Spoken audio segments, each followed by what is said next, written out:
Hello, South Florida. I am Paloma Pimentel. I'm Amanda Gray. Today is Wednesday, April 12th, 2023. Live from the FIU Lee Kaplan School of Journalism and Media, this is SFMN Newsbreak. A motorcycle crash is caught on camera, and miraculously, the injuries are not life-threatening. A South Florida motorcyclist says he's happy to be alive after a terrible crash. As the network's Amanda Milian reports, it was last month in Fort Pierce. A Florida motorcyclist is happy to be alive after a terrible crash that he caught on his 360 camera. 43-year-old Will Dover loves to record his motorcycle rides with his 360 camera mounted on his bike. Back on March 25th, that camera captured the moment his morning trip to work quickly took a dangerous turn when a driver crashed into Dover almost head-on. Just happy to be alive. Now on crutches, this injured father retells the moments a driver heading north on U.S. Highway 1 in Fort Pierce failed to yield while making a left. All in one movement, it was just too late. So I just braced myself for the hit.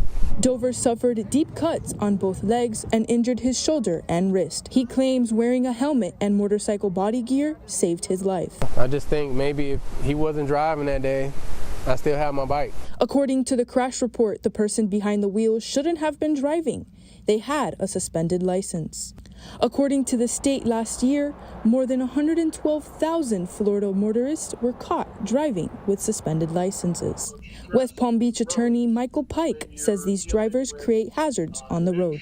And significant stress when it comes to people being involved in accidents with those drivers that have suspended licenses. When a driver has a suspended license, he or she is not supposed to be on the road, period, end of story. There are a number of reasons a person's driver's license could be suspended. Failure to pay a ticket, reckless driving, certain violations of Florida law can result in a suspended license. And in most cases, it becomes a domino effect with insurance. Usually when you have your driver's license suspended, your insurance company will contact you and most likely drop you as a policy holder. Dover is facing serious medical bills, and for now, he is hoping the suspended driver's insurance will pick up the tab. In the control center, Amanda Milian, South Florida Media Network. As the Florida House of Representatives prepares to take up a bill preventing most abortions after 6 weeks, 10-hour protests erupted in Fort Myers. Yesterday, protesters held up signs and chanted for 10 hours outside of the old Lee County Courthouse. This location was chosen specifically because it's the local office of Jenna Pearson's Mulika, a sponsor of this bill. Protesters took turns speaking on the open mic, and they advocated for abortion rights as health care. People are going to do whatever they need to do to stay in the situation that they need, and if they need to do something unsafe that is going to hurt their bodies because of this legislation, they will.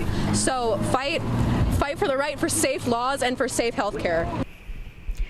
Protests also took place in Tallahassee, where the bill is expected to be discussed on the House floor later this week. An increasing number of journalists in the U.S. have been targeted for their work. In a special assignment report, the network's Sofia Zuniga takes a look at a proposed law that could increase their safety. The U.S. Press Freedom Tracker reported that 40 journalists were assaulted in 2022. Now, journalistic organizations are pushing for the Journalist Protection Act, which would make it a federal crime to knowingly assault a journalist on duty. We're not seeking special treatment for journalists. Anytime a journalist is attacked, anytime a journalist is assaulted, certainly anytime, unfortunately, when a journalist is killed, the ultimate victims are really the members of the public who are then deprived of the work of that journalist and deprived of the information that journalist was seeking and attempting to report. Senators Richard Blumenthal of Connecticut and Bob Menendez of New Jersey introduced the Journalist Protection Act in 2018. Representative Eric Swalwell of California has introduced the bill in the House 3 times. Groups including the Radio Television Digital News Association and the Society of Professional Journalists are advocating for the act to pass during the current congressional session and are optimistic it will be seriously considered. The strength is in our numbers and our coalition. A lot of times we come together to call for something, and that really creates urgency. and attention for that cause. Over the past decade, 10 journalists have been murdered while on assignment in the United States. The most recent death happened in February of this year, when police say Keith Melvin Moses shot and killed Dylan Lyons, a reporter for Spectrum News 13, at a crime scene in Orlando. Journalists risk their lives every minute of every day. They're in dangerous situations, and they are very vulnerable and very unprotected. Experts emphasize that the Journalist Protection Act needs to be at the federal level because a reporter's work could upset local authorities and skew the outcome of the case. The Journalist Protection Act, though, would add a layer of federal protection so that if a local district attorney or state's attorney or prosecuting attorney decided not to charge or undercharged a defendant accused of assaulting a journalist, then the federal government would have the right to step in. The Department of Justice would have the right to step in and prosecute the attacker on the federal level. Since 2020, there's been a significant spike in attacks on journalists. 133 were arrested while covering the Black Lives Matter protest starting May of 2020, and 16 journalists were hurt or arrested during the January 6, 2021 insurrection. According to the U.S. Press Freedom Tracker, there were 631 incidents in 2020 where journalists have been assaulted, shot, or sprayed with a chemical irritant such as pepper spray. There is a movement, a political movement right now in America, led in part by Governor DeSantis, but many, many other elected and public officials are also falling in this camp, in this movement to try to damage independent journalism, to try to make it more difficult for journalists to serve the public by seeking and reporting the truth. Meanwhile, in Florida, Governor Ron DeSantis has been attacking New York Times versus Sullivan, a Supreme Court case that protects journalists from defamation claims, but no official legal action has been taken yet.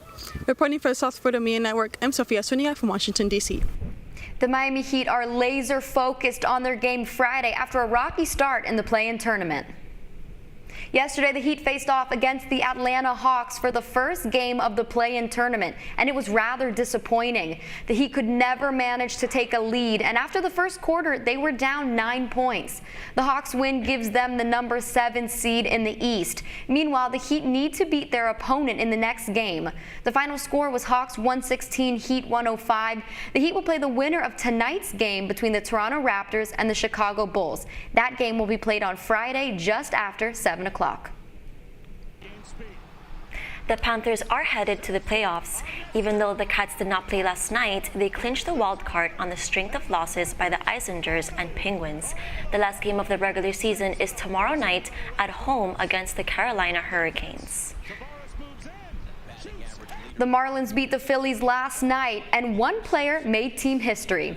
Second baseman Luis Arias became the first Marlins player to ever hit for the cycle, meaning a single, a double, a triple, and a home run in the same game. The final score was Marlins 8, Phillies 4. The Fish move on to play the Arizona Diamondbacks today at 4:05 p.m.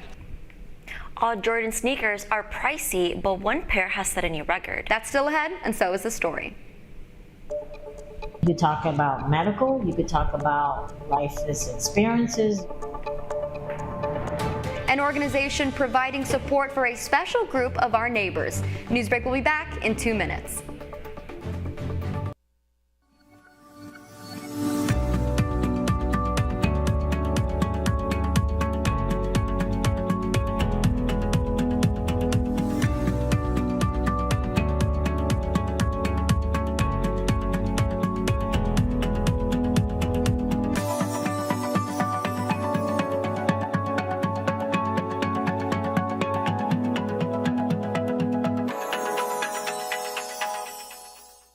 See us dream. See us remember. See us protest.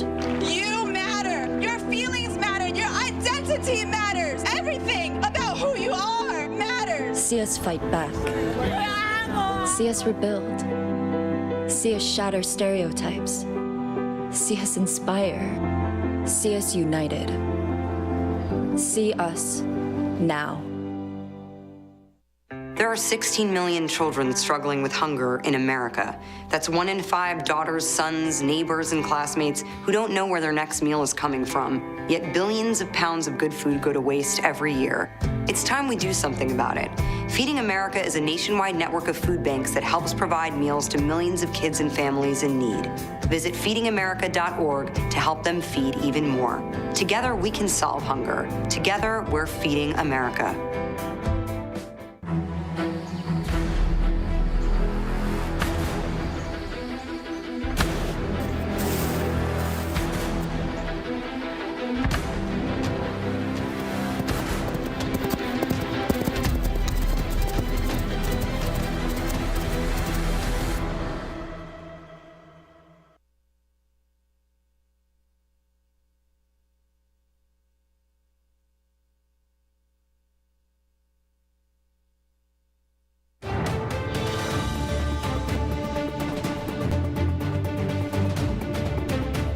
A big community in South Florida rallying around Little People. Members of Little People of America's South Florida chapter create support through community. These are their stories through the lens of photojournalist Sheetal Bahadur Singh.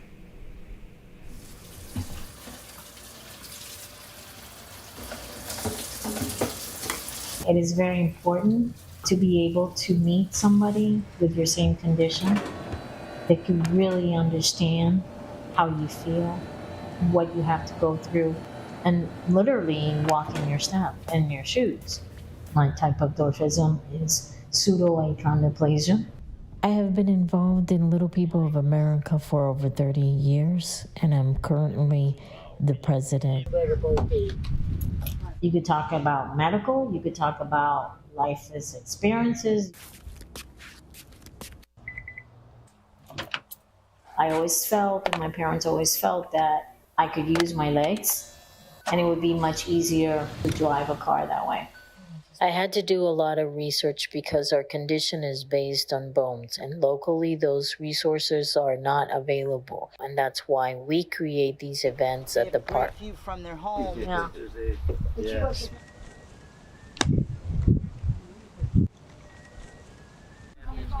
Most of the members are of achondroplasia. I am hypopituitary. We carry out in our community the same as everyone else. Grab hangers, anything. Get closer. Grab her to move closer. I use it as a good back scratcher too. Little things that LPs need. And the group pertains to all walks of life of growth disorders. Nora lives in a big world. So there's certain areas of the house that we wanted to make sure was fit for her, like the bathroom, for instance. She was diagnosed with achondroplasia when she was about 3 weeks old. With the era of Google, I was able to, okay, what is this? What's the most common type of dwarfism? And what popped up was LPA, the Little People of America National Association, their organization. They were able to put me at an ease and to also provide me with a wealth of information that I otherwise wouldn't have even known where to go. I met people that like the same age as me, and they are the same height as me, and I feel comfortable there because I am a group of friends, and like it was fun and I liked it a lot. I'm never going to be able to 100% relate to what she's going through. These people will. I can't give her what this community is able to give her. Power to the little people. There we go. Michael Jordan sneakers making history on the auction block. The auction was yesterday in New York City. The shoes became the most expensive sneakers even to sell at an auction. They sold for more than $2 million. Jordan wore the shoes in 1998 after bringing home a victory for the Chicago Bulls in the NBA Finals. The previous record from 2 years ago was also a pair of Jordan shoes. That's all the time we have for Newsbreak. I'm Amanda Gray. I am Paloma Pimentel. Get more news anytime at sfmn.fiu.edu.